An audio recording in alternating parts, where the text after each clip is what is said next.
बिस्मिल्लाहिर्रहमानिर्रहीम, अस्सलाम वालेकुम जी। मैं नजमुल हसन बाजवा हूं। नाज़रीन इकराम, जब मैं ये वीडियो रिकॉर्ड कर रहा हूं तो सुप्रीम कोर्ट के बाहर सूरत हाल बड़ी मुख्तलिफ हो चुकी है। सुप्रीम कोर्ट के बाहर सिचुएशन जो है ना वो थोड़ी सी खराब हो चुकी है। रेड जोन को जो है ना वो ब्लॉक किया गया है, किसी को आगे जाने की इजाजत नहीं दी जा रही, जबकि मुल्क भर से वकील जो है वो इकट्ठे होकर सुप्रीम कोर्ट की तरफ जा रहे हैं। वकला मुख्तलिफ रुकावटें अबूर करते हुए सुप्रीम कोर्ट के बाहर पहुंच रहे हैं, चूंकि आज वकीलों ने इज़हार यकजहती करना है। जबकि दूसरा मामला यह है कि नाज़रीन इकराम कुछ मुलाकातें हुई हैं, कुछ जजेस की मुलाकातें हुई हैं, कुछ चीजें तय हुई हैं और उसमें एक बड़ा ब्रेक थ्रू हुआ है। शहबाज शरीफ साहब हमेशा की तरह अपने ही बिछाए हुए जाल में फंस गए हैं और situation at the end of the day वो जो इमरान खान चाहते थे उसी तरफ जो है वो भी जाती हुई नजर आ रही है। शहबाज शरीफ साहब का जो शहबाज शरीफ साहब है उनका सबसे बड़ा मुतालबा क्या था? फुल कोर्ट बनाया जाए। शहबाज शरीफ साहब का सबसे बड़ा मुतालबा था कि तमाम जजेस बैठकर सुने।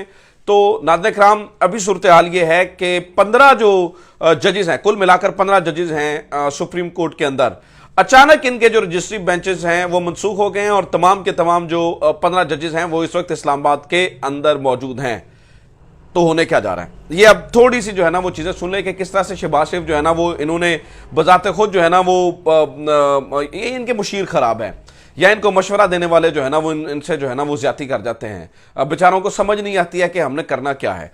तो नाज़रीन इकराम, हुआ ये जो ताज़ा तरीन मालूमात हैं कि जैसे लास्ट हेयरिंग के अंदर चीफ जस्टिस उमर अता बंदयाल साहब ने कहा था कि जो सोमवार का सूरज होगा वो अच्छी नवीद लेकर आएगा, वो खुशखबरी लेकर आएगा, वो चीज़ों को हल करने की तरफ लेकर जाएगा। तो चीफ जस्टिस उमर अता बंदयाल ने ज़रा ये कहते हैं कि पिछले 2-3 दिन में बड़ी कोशिश की, इन्होंने बड़ी कोशिश की कि चीज़ें जो है ना वो ठीक हो जाएं। तो नाज़रीन इकराम, इन्होंने तमाम जो है ना वो लोगों से मुलाकातें भी की हैं, आपस के अंदर भी जजेस के अंदर जो है ना वो चीज़ें बड़ी जो है ना वो तय हुई, बातें शातें हुई। तो जो चीज़ नाज़रीन इकराम जो मालूमात आ रही है मुबैना तौर पर जो तय हुई वो ये ठीक है कि अगर तमाम लोग कहते हैं और हर तरफ जो है वो ये बात होती है कि फुल कोर्ट बनाया जाए, अगर जो वफाकी हुकूमत है वो कह देती है कि तमाम पार्टीज वकील जो है ना वो अपने वकील के जरिए जो है ना वो कह देती हैं, बार्स कह देती हैं, तो फुल कोर्ट की तरफ जाया जा सकता है, ऑप्शन है। मैं ये नहीं कह रहा हूं कि ये 3 रुकनी बेंच जो है ना वो ये फैसला खत्म करके फौरी फुल कोर्ट पे चला जाएगा, लेकिन उसे एज एन ऑप्शन रख लिया गया है और इसीलिए अगले तो 2-3 दिन के लिए तमाम के तमाम जो जजेस हैं वो वो जो है ना वो इस्लामाबाद के अंदर मौजूद होंगे। लेकिन जो एक बड़ी मजेदार चीज डिस्कस हुई है वो ये है कि फुल कोर्ट का मतलब होता है फुल कोर्ट। फुल कोर्ट का मतलब ये होता है कि तमाम के तमाम जजेस जो हैं वो उसमें बैठेंगे। अब इसमें मसला क्या है? मसला वही जो नाज़रीन इकराम एतजाज़ हसन ने कहा था कि फिर 8 जजेस तो एक साइड पे नजर आते हैं और 7 जजेस एक साइड पे नजर आते हैं, तो फिर जो है ना वो पलड़ा जो है ना वो आइन वालों का जो है ना वो मैं तो खैर किसी वकील को नहीं कहूँगा, मैं तो जो है ना वो एतजाज़ हसन साहब की किसी जज को नहीं कहूँगा, एतजाज़ हसन साहब की बात कर रहा हूँ कि एतजाज़ हसन साहब कहते हैं कि एक आइन वाले हैं और एक जस्टिस मुनीर वाले हैं। ये एतजाज़ हसन साहब के कमेंट्स हैं। तो एतजाज़ हसन के मुताबिक फिर पलड़ा जो है ना वो यहाँ पे भारी हो जाता है। तो जब ये शहबाज शरीफ साहब को समझ आई ये तो गेम खराब हो गई, क्योंकि इनके जो एतराज थे वो 2 जजेस के ऊपर थे, वो 2 जजेस के ऊपर थे, एक जस्टिस एजाजुल एहसन और दूसरे जस्टिस मुजाहिर अली अकबर नकवी और तीसरे अब इन्होंने जस्टिस मुनीब को भी शामिल कर लिया है और चीफ जस्टिस उमर अता बंदयाल को भी अब उन्होंने एतराजात में शामिल कर लिया। और अगर ये सारे जजेस बैठते हैं तो फिर उस फुल कोर्ट के अंदर, जैसा कि मैंने आपको बताया नाज़रीन इकराम, उस फुल कोर्ट के अंदर फिर जस्टिस एजाजुल एहसन भी होंगे, जस्टिस मुनीब भी होंगे, जस्टिस मुजाहिर अली अकबर नकवी भी होंगे और चीफ जस्टिस उमर अता बंदयाल भी होंगे। तो अब जब इनको ये समझ आई है कि ये तो सारी गेम उल्टी हो जाएगी अगर हमने इस तरफ गए कि भाई हम जो है ना वो फुल कोर्ट की तरफ जाना है, तो फिर तो इन तमाम जजेस को बैठ कर सुनना पड़ेगा। तो नाज़रीन इकराम, इन्होंने अचानक पैंतरा एक बदला है। अभी जब मैं ये वीडियो रिकॉर्ड कर रहा हूं तो एक मुतफरिक दरखास्त सुप्रीम कोर्ट के अंदर जो है ना वो पेश की गई है और उस मुतफरिक दरखास्त के अंदर जो है ना वो मौक़िफ़ अपनाया गया है कि जो जजेस पहले इस केस को सुन चुके हैं, बाज़ाब्ता तौर पर नाज़रीन इकराम इन्होंने एक दरखास्त पेश कर दी है कि जो जजेस पहले इस केस को सुन चुके हैं, यानी कि जस्टिस एजाजुल एहसन, जस्टिस मुजाहिर अली अकबर नकवी तो पहले ही अलग हो गए थे, इसके अलावा जस्टिस मुनीब और चीफ जस्टिस उमर अता बंदयाल बजाते खुद चूंकि ये इस केस को सुन चुके हैं तो इन आप जो है ना वो केस से अलग हो जाइए और उन लोगों को केस सुनने दीजिए जिन्होंने इस केस को नहीं सुना। तो अगर ये अलग हुए हैं तो नाज़रीन इकराम जस्टिस अमीनुद्दीन खान क्या अलग नहीं हुए हैं?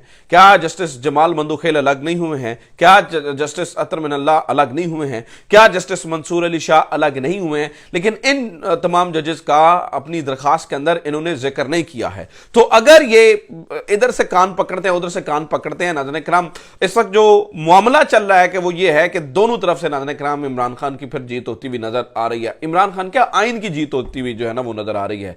अगर आप फुल कोर्ट के अंदर जाते हैं तो भी आपको बाकी तमाम जजेस को जो है ना वो इंक्लूड करना पड़ेगा और फिर जस्टिस मुज़ाहिर अली अकबर नकवी भी बैठेंगे और जस्टिस एजाजुल हसन भी बैठेंगे, जस्टिस मुनीब भी बैठेंगे, जस्टिस जो है ना वो चीफ जस्टिस उमर अता बंदयाल भी बैठेंगे, फिर जस्टिस जो है ना वो तारिक भी बैठेंगे, सरदार तारिक, जस्टिस काजी फाइज ईसा भी बैठेंगे, अमीनुद्दीन खान भी बैठेंगे, जमाल मंदुखेल भी बैठेंगे, अतर मिनल्लाह भी बैठेंगे, आयशा मलिक भी बैठेंगी, मंसूर अली शाह भी बैठेंगे, जस्टिस शाहिद वहीद भी बैठेंगे, तमाम के तमाम जजेस बैठेंगे। फिर ऐसा पिक एंड चूज नहीं होगा, ऐसा नहीं होगा कि वो दो जजेस ना सुने और ये दो जजेस जो है ना वो सुन लें, ये चीज जो है ना वो नहीं होने वाली है। तो लिहाजा अब इस चीज को जो है ना वो बजाते खुद देखते हुए इन्होंने एक मुतफरक दरखास्त कर दिया कि ए ना हो कि फंस जाइए। तो अभी तक की इतलात यह है कि फिर तीन, इसका मतलब है कि तीन रुकनी बेंच जो है ना वो समाअत कर रहा है और तीन रुकनी बेंच अगर समाअत कर रहा है तो इसका मतलब यह है कि फिर जो है ना वो तीन रुकनी बेंच के तो फिर हमें रिमार्क से और उनके मूड से नजर आ रहा है कि वो बात फिर जो है ना वो आइन की करेंगे, वो कहीं और जो है ना वो जाने वाले नहीं है। अच्छा, अगली कहानी सुने नाज़रीन किराम, आगे जो है ना वो मामला क्या चल रहा है।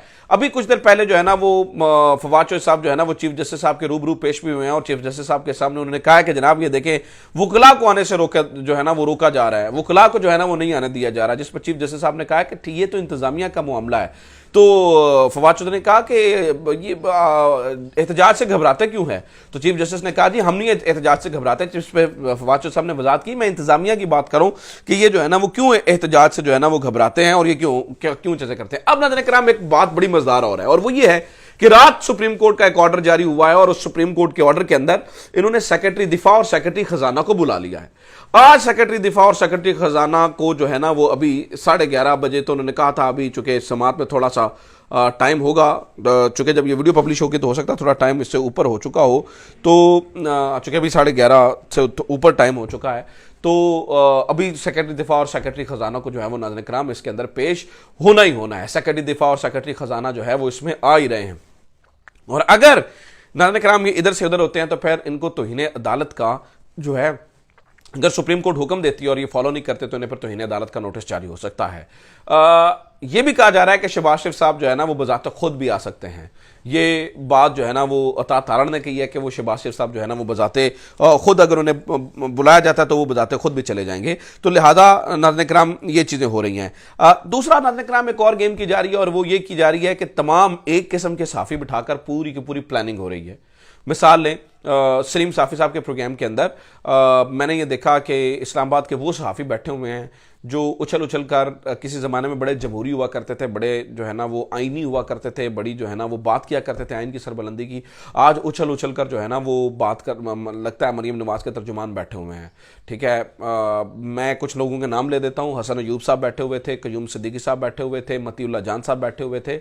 और हसन अयूब साहब का तो पिछले कुछ अरसे के अंदर जो जिस तरह से उन्होंने चीज़ें की हैं, जो उनका कंडक्ट रहा है, उनके ऊपर तो बहुत ज़्यादा सवालात हैं। तो नाज़रीन किराम एक प्रोपेगेंडा ये भी किया जा रहा है कि इमरान खान को इस तरह से दबाया जाए, इमरान खान के साथ जो है ना वो इस तरह से जो है ना उनको प्रेशराइज किया जाए, जजेस को प्रेशराइज किया जाए इस तरह के प्रोग्राम्स करके कि ये क्या मतलब। और सवाल की जा रही थी क्या चीफ जस्टिस की ना और जिद का मामला उन्होंने बनाया हुआ, क्यों फुल कोर्ट नहीं बनाना। और आज जब चीफ जस्टिस फुल कोर्ट बना रहे हैं तो नाज़रीन किराम ये भाग रहे हैं, ये बजाते खुद जो है ना वो फुल कोर्ट से भागकर जो है ना वो गायब हो रहे हैं। अच्छा, इसी तरह की एक और कहानी नाज़रीन किराम चल रही है और वो कहानी ये चल रही है कि इमरान खान को जो है ना मुख्तलिफ तरीकों से बदनाम किया जाए और ये चीज़ें की जाएं। उसकी एक मिसाल देता हूँ। आसमा शराजी साहबा ने एक जो है ना वो व्लॉग किया है और आसमा शराजी साहबा ने कुछ चीज़ें उसके अंदर कही हैं, वो मैं आपके सामने रखता हूँ। इन्होंने कहा जी एजाज सैयद साहब ने एक स्टोरी की है और उसके अंदर पता यह चला है कि जो मौजूदा आर्मी चीफ हैं जनरल नासिम मुनीर, उनके घर की किसी खातून का कुछ आईडी कार्ड लेकर तो उसको चेक किया गया और ये सारी चीज़ें हुई। और इसके पीछे जो है ना वो देखें इमरान खान किसी भी हद तक जा रहे हैं और ये वो इमरान खान के ऊपर जो है ना वो इन्होंने मंड दी हर चीज़। जबकि एजाज सैयद ने उमर चीमा के साथ बैठकर बजाते खुद कहा और उन्होंने इमरान खान का नाम नहीं लिया। उन्होंने ये कहा जी बिल्कुल, उन्होंने तो कहा कि उनकी बीवी का जो है ना वो आईडी कार्ड निकाला गया और वो चेक हुआ। असल में उन्होंने जो है ना वो ट्रैवल हिस्ट्री चेक करनी थी और देखना था, और वो मामला ये था कि जब ये तैनाती होनी थी तो सऊदीया को किसी ने बता दिया कि शायद जस्टिस जो sorry chief of army staff जो मौजूदा हैं, तब तो सिर्फ लेफ्टिनेंट जनरल थे, आसिम मुनीर साहब, वो अहले तशी कन्वर्ट हो चुके हैं। ठीक है, ये किसी ने सऊदीया पर खबर पहुंचा दी और उसके बाद सारी चीज़ें हुई और ये सारा कुछ जो है ना वो करने की कोशिश की गई। तो इसमें इमरान खान का कोई लेना देना एजाज सैयद ने नहीं बताया, लेकिन एजाज सैयद कहते हैं कि उसमें दो लोगों का नाम जो है ना वो आगे पॉपअप हुआ।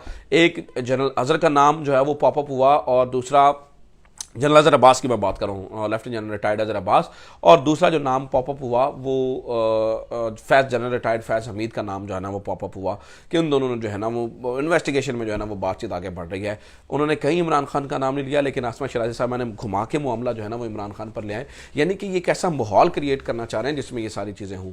तो at the end of the day इतना सारा कुछ होने के बाद, ये सारी चीज़ें होने के बाद, सब कुछ होने के बाद, इस वक्त जो है वो फिर भी चीज़ें इमरान खान के हक़ में नाज़रीन किराम जाती हुई नज़र आ रही हैं। इन सारे प्रोपेगेंडास के बाद भी चीज़ें जो है वो इमरान खान के हक़ में जा रही हैं, तो उसका क्या फ़ायदा जो है वो इससे जो है ना वो निकलता है। चीज़ों को जो है ना वो फिर ऑन मेरिट ही देखना चाहिए, चीज़ों को उस तरह से जो है ना वो जाना चाहिए। तो ये अब तक की अपडेट्स हैं। अपना ख्याल रखिए। खुदा हाफ़िज़। पाकिस्तान जिंदाबाद।